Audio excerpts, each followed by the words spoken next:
కర్నూలు లోక్సభ నియోజకవర్గ కాంగ్రెస్ పార్టీ అభ్యర్థి మాజీ పార్లమెంట్ సభ్యులు మల్లు రవి గారికి, గౌరవ శాసన మండలి సభ్యులు పిసిసి కార్యనిర్వాహక అధ్యక్షులు మహేష్ కుమార్ గౌడ్ గారికి, ఇక్కడ ఉన్నటువంటి వాల్మీకి బోయ బంధువులందరికీ ఈ సమావేశానికి స్వాగతం పలుకుతూ, మొదటగా మీ అందరి తరపున నేను మన రాష్ట్ర ముఖ్యమంత్రి వర్యులు రేవంత్ రెడ్డి గారికి మీ అందరి తరపున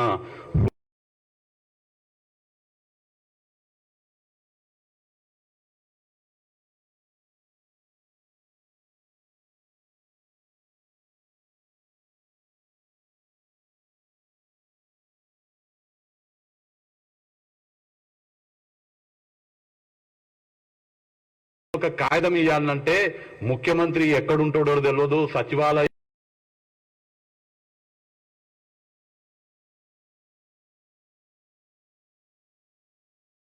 రాచరిక కుటుంబ అవినీతి పాలన అంతమొందించినందుకు ఇవాళ మేము సంతోషపడుతున్నాము. మేము మా ముఖ్యమంత్రిని కలుస్తామని మీరు అడగంగానే ఒక్క క్షణం కూడా ఆలస్యం కాకుండా మన కోసం సమయం ఇచ్చినటువంటి ముఖ్యమంత్రి గారికి మనస్ఫూర్తిగా కృతజ్ఞతలు తెలియజేసుకుంటూ, మొదట మీ అందరి తరపున మీ రాష్ట్ర కన్వీనర్ అయినటువంటి రాములు గారిని ముఖ్యమంత్రి గారికి రిప్రజెంటేషన్ ఇవ్వాల్సిందిగా విజ్ఞప్తి చేస్తున్నాను. చెప్పండి.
మనోలే కదరా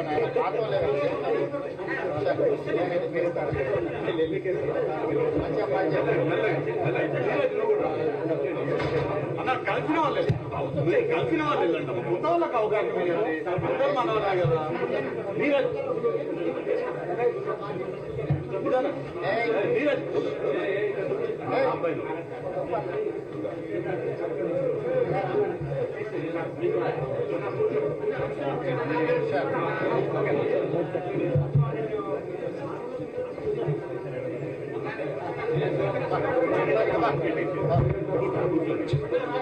వాళ్ళ డిమాండ్స్ ఏందో ఒకసారి మీరు మాట్లాడి చెప్పు. వాళ్ళు ఉపన్యాసాలు ఏది పడతారు ఏది పడతారు మాట్లాడి తిరుగుతాం. ఇది కాంగ్రెస్ కాగితం తీసుకోండి. ఆ కాగితం సార్కి మీ రిప్రజెంటేషన్ సార్కి మీరు కూర్చో. గౌరవ చిన్నగా వాళ్ళ నించోని అని ఏమనకండి, వాళ్ళు నించోని. మన ప్రియతమ ముఖ్యమంత్రి గారు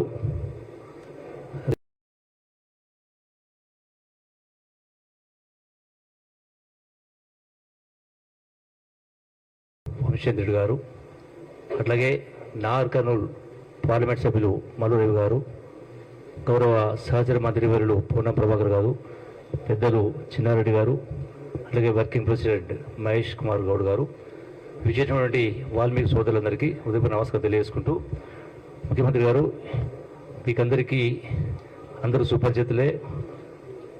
వాల్మీకులకు సంబంధించి ఒక వృత్తి అంటూ లేనటువంటి పరిస్థితి ఉన్నది. వాళ్ళకు వేరే ఆధారం కానీ ఏమీ లేని సందర్భంలో వాళ్ళ మొదటి డిమాండు వాల్మీకులకు సంబంధించి రిజర్వేషన్, అంటే ఎస్టీస్గా రిజర్వేషన్ కావాలన్నటువంటి డిమాండ్ ఎప్పటి నుంచో ఉన్నది. ఒకటి, ఆ డిమాండ్ నెరవేర్చే ప్రయత్నం గతంలోనే మన కాంగ్రెస్ ప్రభుత్వం కూడా అసెంబ్లీలో తీర్మానం కూడా చేయడం జరిగింది. దాన్ని ముందుకు తీసుకెళ్లే కార్యక్రమం చేయాలి ఒకటి.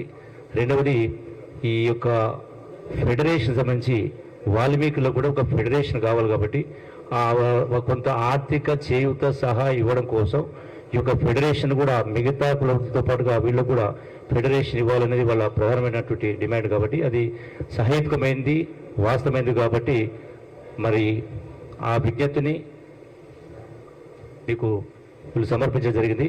దాన్ని మన వంతు ప్రయత్నం చేసి మీరు తక్షణమే దీన్ని కూడా ఈ యొక్క ఫెడరేషన్ కూడా ఇంక్లూడ్ చేయాలని చెప్పని విజ్ఞప్తి చేస్తూ ఉన్నాం.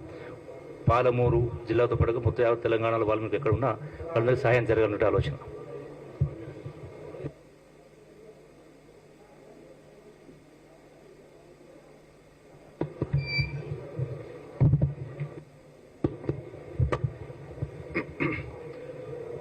బాగానే ఉందానే? ఓకేనా? మీడియా మిత్రులకు, మంత్రివర్యులు జూపల్లి కృష్ణారావు గారికి, డాక్టర్ మల్లు రవి నాగర్ కర్నూలు పార్లమెంట్ అభ్యర్థి, మంత్రివర్యులు పొన్నం ప్రభాకర్ గారు, మహబూబ్ నగర్ పార్లమెంట్ కాంగ్రెస్ సభ్యులు మిత్రుడు వంశీచంద్ రెడ్డి గారు, పెద్దలు చిన్న, ఇక్కడికి వచ్చిన వాల్మీకి బోయ సోదరులందరికీ కూడా నమస్కారం. ముందు నుంచి వాల్మీకి బోయల పట్ల కాంగ్రెస్ పార్టీకి ప్రత్యేకమైన అభిమానం, ప్రత్యేకమైన కార్యాచరణ కాంగ్రెస్ పార్టీ ఉన్నప్పుడే అమలు జరిగింది. కర్ణాటక రాష్ట్రంలో ఈరోజు మీరు రిజర్వేషన్లు ఉన్నా అవి కాంగ్రెస్ పార్టీ ఇచ్చిన రిజర్వేషనే. ఇవాళ తెలంగాణ రాష్ట్రంలో కూడా ముఖ్యంగా ఓబీసీ మేనిఫెస్టో మొత్తం మా మిత్రుడు పొన్నం ప్రభాకర్ గారు అందరి తరఫున విజ్ఞప్తులు తీసుకొని చాలా వరకు మొన్న మంత్రివర్గ సమావేశంలోనే నిర్ణయాలు తీసుకున్నాం. ఇంకా కొన్ని నిర్ణయాలు తీసుకోవాల్సినవి ఉన్నాయి. ఇప్పుడు ఎన్నికల కోడ్ ఉంది కాబట్టి ఆ నిర్ణయాలు తీసుకోలేకపోయినాం. ఎన్నికల కోడ్ పూర్తయిన తర్వాత తప్పకుండా వాల్మీకి బోయల డిమాండ్స్ ఏవైతున్నాయో వాటిని పూర్తి స్థాయిలో ప్రభుత్వ పరంగా నిర్ణయం తీసుకొని వాల్మీకి బోయలకు సంక్షేమంలో, అభివృద్ధిలో, విద్యలో, ఉద్యోగాలలో, ఉపాధి పనులలో సముచితమైన స్థానం కల్పించే బాధ్యత కాంగ్రెస్ పార్టీ తీసుకుంటుందని చెప్పి మీకు అందరికీ తెలియజేస్తాం. అదేవిధంగా ఈ సమావేశం తర్వాత మీకు సంబంధించిన ప్రతినిధులు డాక్టర్ మల్లు రవి గారు, వంశీచంద్ రెడ్డి గారిని తీసుకొని మంత్రులు పొన్నం ప్రభాకర్ గారి దగ్గరికి వెళ్ళి ప్రత్యేకంగా కూర్చోండి, వివరాలు పూర్తిగా అందించండి. ఎట్లెట్లా దీర్ఘకాలికంగా మన సమస్యలు వాయిదా పడుకుంటూ వస్తున్నాయో వీటి పరిష్కారానికి మనం తీసుకోవాల్సిన నిర్ణయాలు, ప్రభుత్వం వైపు నుంచి మేము చేపట్టవలసిన చర్యలను అన్నిటిని కూడా మంత్రి గారితో మాట్లాడి వాటిని ఒక కొలిక్కి పట్టుకొని రండి. నాకు ముందు నుంచి కూడా గద్వాల, అలంపూర్ ప్రాంతంలో ఉండే బోయలు వాళ్ళ కుటుంబాలతో, గట్టుభీముడి నుంచి మొదలు పెడితే కుటుంబాలందరితో కూడా నాకు సత్సంబంధాలు ఉన్నాయి. వనపర్తిలో కూడా చాలామంది నేను చదువుకున్నది కూడా మీకు తెలుసు, బోయ మచాన వాళ్ళ ఇంట్లోనే ఉండే మీకు తెలుసు. నాకు మీ సమస్యల పట్ల అవగాహన ఉన్నది. మీ సమస్యల్ని పరిష్కరించాలన్న సానుభూతి, ఆలోచన కూడా ప్రభుత్వానికి ఉన్నది. అయితే ఇక మీరు వాళ్ళను వీళ్ళను అటువైపు ఇటువైపు చూడకుండా 100% కాంగ్రెస్ పార్టీతో మీరు ఉండండి. మొన్నటి ఎన్నికలలో కొంచెం అట్లా కొంచెం ఇట్లా ఉన్నా మరి ఇవాళ ప్రభుత్వం కూడా వచ్చింది. అప్పుడు మీకు ఏదైనా కొంచెం ఏమైనా అనుమానం ఉండొచ్చు మనసులో, ప్రభుత్వం వస్తుందో రాదో, అందరం ఒక దిక్కుంటే పడవెక్కి మనం తెప్పెక్కి లోపలికి పోతే తెప్ప మునిగితే అందరం పోతామేమో అని మీకు ఏమన్నా అనుమానం ఉండేనేమో. ఇవాళ స్పష్టంగా మన ప్రభుత్వం వచ్చింది. 100 రోజుల్లో ఒక మంచి పరిపాలన మనం అందించినాం. రాష్ట్ర స్థాయిలో, జాతీయ స్థాయిలో తెలంగాణలో కాంగ్రెస్ ప్రభుత్వం ఒక ఆదర్శంగా నిలబడ్డది. ఢిల్లీకి వెళ్తే మిగతా రాష్ట్రాల వాళ్ళు కూడా కలిసినప్పుడు చాలా చక్కటి పరిపాలన మీ రాష్ట్రంలో అందిస్తున్నారు. మీరు 6 గ్యారెంటీలలో 5 గ్యారెంటీలను అమలు చేసిండ్రు.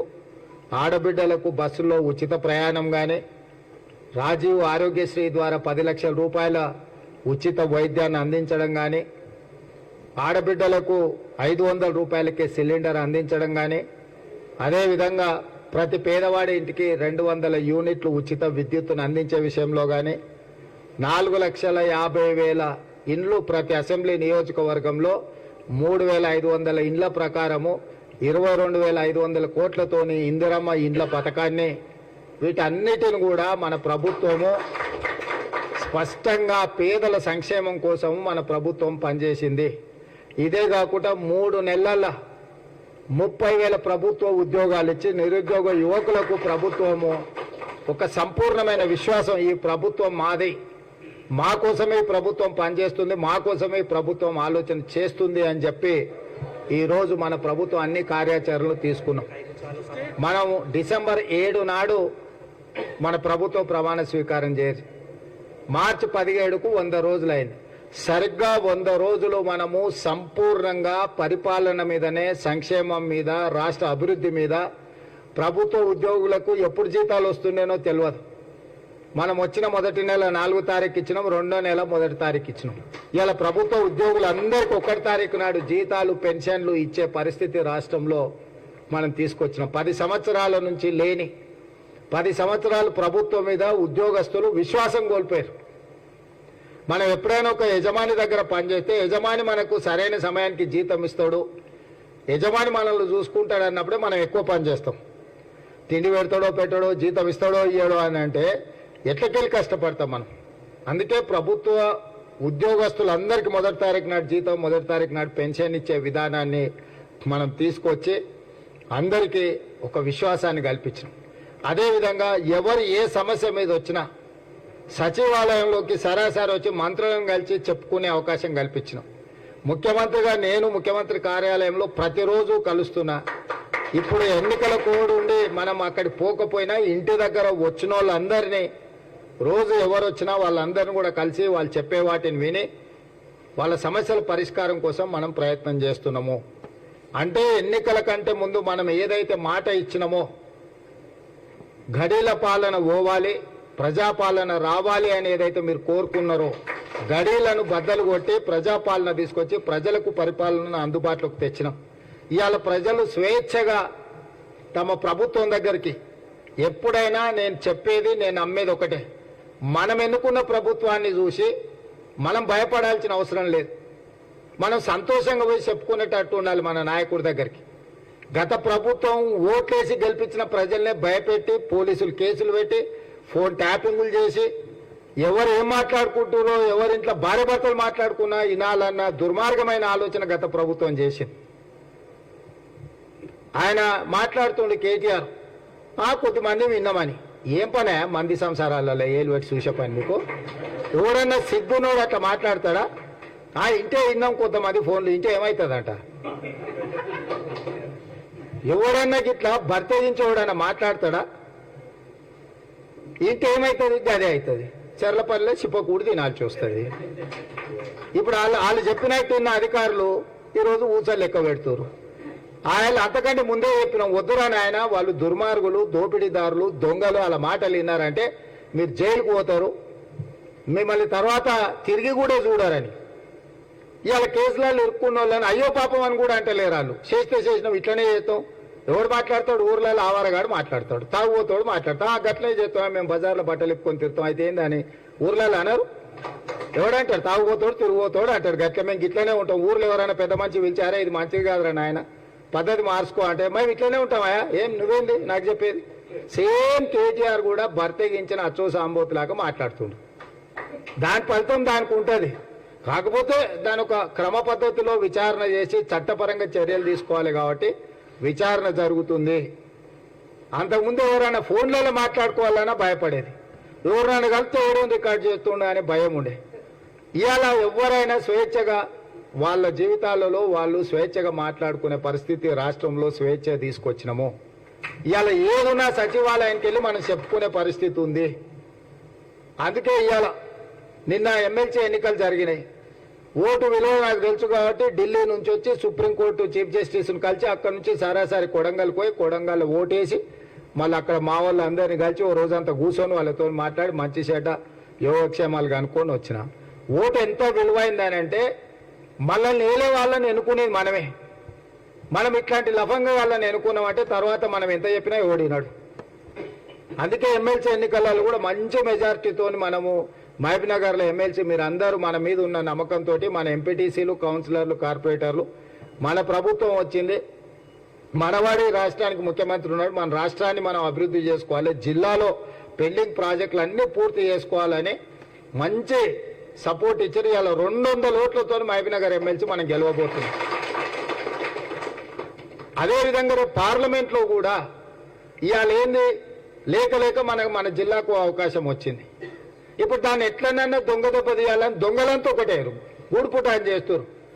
ఎందుకంటే మనల్ని సొంత జిల్లాల రాజకీయంగా బలహీనం చేస్తే దీన్ని చూపించే రాష్ట్రమంతా మనల్ని తిట్టుకుంటే తిరగొచ్చు అని ఇద్దరు కలిసి కుమ్ముక్కై గద్వాల్లో కూడా మనం గెలిచేటోళ్ళం. దొరసాని వచ్చి మొత్తం తీసి అవతల అల్లుడికి వేయించింది. అప్పటి వరకు కొట్లాడారు. అవునా? ఓట్ల కంటే ముందు రోజు వరకు మామ అల్లుడు ఫుల్లు పంచాయతీ అన్నారు. కానీ ఓట్ల కాడికి రాగానే దొరసాని వచ్చి మొత్తం తీసుకుపోయి అల్లుడికి వేయించింది. లేకపోతే కాంగ్రెస్ కళ్ళు మూసుకొని గెలిచే సీటు గద్వాల సీటు. ఇప్పుడు కూడా వీళ్ళంతా గూడుపుటాన్ని చేస్తారు. నేను అడిగిన ఎందుకు అట్లా గూడుపుటాన్ని చేస్తారు అంటే, సార్ నిన్ను మహబూబ్నగర్లో దెబ్బతీస్తే మొత్తం రాష్ట్రం అంతా ఈ ప్రభుత్వాన్ని బలహీనం చేసినట్టు అవుతుంది, నీ మీద కుట్ర జరుగుతున్నది సార్ అని కొంతమంది అందులో కూడా మన అభిమానులు ఉంటారు కదా, వెనకంగా అంత కుట్ర జరుగుతున్నది సార్, ఇక మేము బయట వాడలేము షానేళ్ళ నుంచి కలిసి ఉన్నామని వచ్చి చెప్పిపోతున్నారు. అందుకే మహబూబ్నగర్ జిల్లా ప్రజలకు నా విజ్ఞప్తి ఒకటే, ఇవాళ మనల్ని కాదని ఇంకొకరికి ఎవరికన్నా వేస్తే ఏమన్నా మన జిల్లాకి ఏమైనా ప్రయోజనం ఉందా? 10 ఏళ్ళ నుంచి నరేంద్ర మోడీ ప్రధానమంత్రి కదా, అర్ణమ్మ 5 ఏళ్ళ నుంచి ఆ పార్టీలోనే ఉంది కదా, పోయినసారి కూడా పోటీ చేసింది కదా. మరి 5 ఏళ్ళలో మనకి ఏమైనా ఆర్టీఎస్ మొత్తం ఏమన్నా దీపించి కాలువలు దోపించి కర్ణాటక నుంచి నీళ్ళు తెచ్చిందా? అంతకంటే ముందు వాళ్ళ ప్రభుత్వమే ఉండే కదా. లేకపోతే మీ ఊర్లో ఏదేంది నీళ్లకు ఇది చేసినాం కదా, తుమ్మిల ప్రాజెక్టుకి ఏమైనా కొట్లాడిందా? ఆర్టీఎస్ ఆయకట్టు కానీ తుమ్మిల ప్రాజెక్టు కానీ ఏమన్నా చేసిందా? మహబూబ్నగర్ జిల్లాకు మోడీతోనే ఏమన్నా ఓ 10,000 కోట్లు ఏమైనా పట్టుకొచ్చిందా? మరి ఆ మొత్తం ప్రధానమంత్రినే జాతీయ ఉపాధ్యక్షురాలు ఉండే డీకే అర్ణమ్మ జాతీయ ఉపాధ్యక్షురాలుగా పాలమూరు రంగారెడ్డి ఎత్తిపోతల పథకానికి జాతీయ హోదా తెచ్చుండొచ్చు కదా. నువ్వు మాత్రం జాతీయ ఉపాధ్యక్షురాలు తెచ్చుకున్నావు, మహబూబ్నగర్కు పాలమూరు రంగారెడ్డి ఎత్తిపోతలకు మాత్రం జాతీయ హోదా ప్రాజెక్టుకు తీసుకురాలే. 10 పైసలు ఏమన్నా తెచ్చిండ్రా? మరి ఇవాళ ఎక్కడ తిరిగి ఇంత మంచి జరిగింది, పాలమూరు బాగుపడేటట్టుంది, దీన్ని ఎట్లన్నా ఖతం చేయాలని చెప్పి ఇవాళ వంశీచంద్రెడ్డి మీద డాక్టర్ మల్లురావు గారి మీద కోపం కాదు, రేవంత్ రెడ్డిని దెబ్బతీయాలి, ఎట్లనైనా చేసి దెబ్బతీయాలంటే పార్లమెంట్లో మనం కింద మీద చేయాలని పని కట్టుకొని టీఆర్ఎస్ వాళ్ళు బీజేపీ వాళ్ళు కూడా వలుకొని మాట్లాడి చేస్తారు. మన గద్వాల ఏం జరిగిందో మీరు ఒకసారి ఆలోచన చేయరు. నేను కొత్తగా చెప్పను, మన కార్యకర్తలు లేకపోతే అభిమానులు ఇన్నే ఉండరు కదా, మీరు చూడండి గద్వాల బంగ్లోళ్ళు ఇన్నేళ్ళు కొట్లాడినరు. మన ఎన్నికలు రాగానే కాంగ్రెస్ ఓడగొట్టడానికి బంగ్లోళ్ళు అంతా ఒకటైనరా లేదా? మరి ఒకరు టీఆర్ఎస్ ఒకరు బీజేపీ కదా, ఎట్లా ఒకటవుతారు? ఇప్పుడు జిల్లాలో కూడా గదే బంగ్లా రాజకీయం నడుస్తుంది. ఇద్దరు అడ్జస్ట్మెంట్లా ఎట్లైనా చేసి కాంగ్రెస్ పార్టీని దొంగ దెబ్బతీయాలి. కాంగ్రెస్ పార్టీని దెబ్బతీస్తే రేవంత్ రెడ్డిని బయట అంతా అడగవచ్చు, నీ సొంత జిల్లాల్లో గెలవలేదు నువ్వేం దాన్ని. ఎందుకు మహబూబ్నగర్ జిల్లాలో కాంగ్రెస్ పార్టీని ఓడగొట్టాలి అడగండి. ఎందుకు ఆర్టీసీ బస్సులలో ఆడబిడ్డలకు ఉచిత ప్రయాణం ఇచ్చినందుకు ఓడగొట్టాలనా? రాజీవ్ ఆరోగ్యశ్రీల 10 లక్షల రూపాయలు ఇచ్చినందుకు ఓడగొట్టాలనా? 500 రూపాయలకే సిలిండర్ ఇచ్చినందుకు ఓడగొట్టాలనా? 200 యూనిట్లు ప్రతి పేదోళ్ళ ఇంటి కరెంట్ ఇచ్చినందుకు ఓడగొట్టాలనా? ఇందిరమ్మ ఇండ్లు లక్షల కొద్ది ఇండ్లు ఇచ్చినందుకు ఓడగొట్టాలనా? లేకపోతే నారాయణపేట కోడంగల్ ఎత్తిపోతల పథకాన్ని తీసుకొచ్చినందుకు ఓడగొట్టాలనా? Medical college, engineering college, veterinary college, degree college, junior కాలేజీలు ఇవన్నీ తెచ్చినందుకు ఓడగొట్టాలనా? దేనికోసం ఓడగొట్టాలి? మహబూబ్నగర్ చించోలి రోడ్డు వేగంగా పనులు చేయించినందుకు ఓడగొట్టాలనా? ఇవాళ కర్ణాటక రాష్ట్రంతో కొట్లాడి మా నీళ్లు మాకు కావాల్సిందే, మా ప్రాజెక్టు పూర్తి చేయాల్సిందే అని ఢిల్లీకి వెళ్ళి పాలమూరు రంగారెడ్డి ఎత్తిపోతల ప్రాజెక్టును జాతీయ ప్రాజెక్ట్ చేయాల్సిందే అని నరేంద్ర మోడీ గారితో మిగతా మంత్రులతో కొట్లాడినందుకు ఓడగొట్టాలన్నా? దేనికి మహబూబ్నగర్లో కాంగ్రెస్ పార్టీని కాదని ఓటేయాలి? ఏ మోకం పెట్టుకొని బీజేపీ వాళ్ళు ఓటు అడుగుతుండ్రు? 10 ఏళ్ళు ఆయన్నే ప్రధానమంత్రి, ఇంకేమవుతాడు? చంద్రమండలానికి రాజవుతాడా మోడీ? ఇప్పుడు మహబూబ్నగర్లో బీజేపీ ఓటేస్తే ఏమవుతాడు? ఆయన చంద్రమండలానికి రాజై మనకు పనులు చేస్తాడా? వాళ్ళు ఈడు ఉండేటోళ్ళు కాదు, ఓట్ల కోసం వచ్చేటోళ్ళు పోయేటోళ్ళు. సంక్రాంతి పుట్టుక గంగిరెద్దులో లాగానే బీజేపీ వాళ్ళు అంటే ఉండేది మనం, చేసేది మనం. 14లో 12 ఎమ్మెల్యేలు గెలిపించారు మీరు అందరూ అనుకుంటే. 2 చిన్న చిన్న తప్పుదాలతో తప్పు జరిగింది. మిత్రుడు సంపత్ కూడా ఈయనే ఉన్నాడు. ఆయనకు ఈ ఎన్నికలు కాగానే మంచి హోదా, ప్రభుత్వంలో ఆయనకు మంచి పదవి ఢిల్లీలో మాట్లాడి ఇప్పించే బాధ్యత నేను తీసుకుంటా. ఢిల్లీలో పోయి మల్లికార్జున్ ఖర్గే గారు ఎట్లాగో ఆయనకు దగ్గరనే, ఆయన పెంపుడు కొడుకే ఖర్గే గారికి, రాహుల్ గాంధీ మేడంతో మాట్లాడి సంపత్ కూడా ప్రభుత్వంలో ఒక మంచి హోదా కల్పించే ఏర్పాటు చేపిస్తా. జిల్లాల ఏ ఒక్కటి కూడా వెనుకకు తిరగకండి. చిన్నది ఏదైనా ఎట్లాగో సార్ మెజార్టీతోనే గెలిపిస్తారులే సార్ విషయాన్ని మీరు గిన అక్కడిక్కడ ఏమన్నా పెళ్లిలకు, పేరంటాలకు, దావతులకు, లేకపోతే రాయచూరు పోయేద్దామని ఆ పక్క గిన పోతురు అనుకోండి, అన్ని పక్కన పెట్టు. వాల్మీకి బోయల్ని ఆదుకునే బాధ్యత మాది. మీరు ఎవ్వరు అడగకుండా మళ్ళీ మిమ్మల్ని పిలిపించి ఏమేం చేయాలో ఒకసారి పొన్నం ప్రభాకర్ గారు మీతో కూర్చొని మాట్లాడతాడు. ఎన్నికలైన తర్వాత నేనే మళ్ళా ముఖ్యమంత్రి కార్యాలయానికి ఇట్లనే మిమ్మల్ని పిలిపించి మిమ్మల్ని కూర్చోబెట్టి మీతో మాట్లాడి మీ సమస్యల పరిష్కారాన్ని అక్కడనే ఆదేశాలు ఇచ్చి, చీఫ్ సెక్రటరీ గారికి, అధికారులకు అందరికీ నేను ఆదేశాలు ఇచ్చి పరిష్కరించే బాధ్యత నాది. బోయలు నమ్మితే ప్రాణమైన ఇస్తారు, నాకు తెలుసు. గద్వాల కోటను కంచేసి కాపాడిందే మా బోయలు, అవునా కాదా?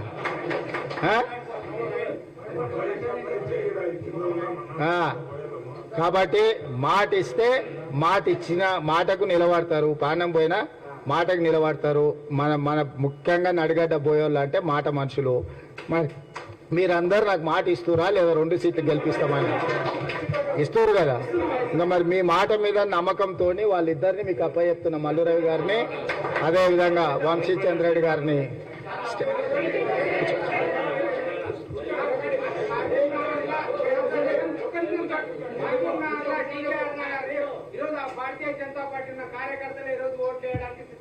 Okay okay okay.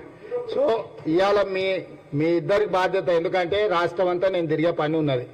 మీకు తెలుసు, నేను కొంత సమయం ఎక్కువ ఇవ్వలేను. ఇప్పుడు అన్ని దగ్గరలో నన్నే రమ్మంటారు, మీకు తెలుసు కదా. పోకపోతే ఏమంటారు, సార్కు ఆయన జిల్లా మీదనే ప్రేమ ఎక్కువ ఉన్నది, వాళ్ళు పట్టించుకుంటలేరు అనే ప్రమాదం ఉంటుంది. రాష్ట్రం అంతా నేను తిరిగినా, ఎప్పుడు వీలు చిక్కినా నేను వస్తా, మాట్లాడతా. మళ్ళీ నడిగడ్డ ప్రాంతంలో మనం సభ పెట్టుకుందాం. మక్తలు, నారాయణపేట ఈ ప్రాంతంలో కూడా మనోళ్ళందరికి, చుట్టాలోళ్ళందరికీ చెప్పుండ్రి. ఎంపీపీ గారు, నువ్వు నీ బాధ్యత మక్తలు, నారాయణపేట ఈ పక్కనంతా మొత్తం మనోళ్ళని అందరినీ ఒక దిక్కు తీసుకురా. ఈసారి మనకు మంచి రోజులు వస్తున్నాయి. రేపు బోయలకు కూడా ప్రభుత్వంలో మంచి హోదా ఇచ్చే బాధ్యత నాది. కేసీఆర్ లాగా మాటలు చెప్పి మోసం చేసేది మన దగ్గర లేదు. ఇలా కష్టపడ్డ వాళ్ళందరికీ మనం ఏదో ఒక బాధ్యత, పదవి ఇచ్చుకుంటూనే వస్తున్నాం. మీరు చూసిండ్రు కదా. రేపైనా బోయలు కాంగ్రెస్కి అండగా నిలబడండి. మిమ్మల్ని ఆదుకొని మీ సమస్యల్ని పరిష్కరించే బాధ్యత కాంగ్రెస్ పార్టీ తీసుకుంటుంది. మళ్ళీ నడిగడ్డకి వచ్చి మీతో సమావేశం పెడతా. ఈ లోపల మంత్రి గారిని కలవండి అని మీ అందరు తెలియజేస్తూ మీ దగ్గర సెలవు తీసుకుంటున్నాను.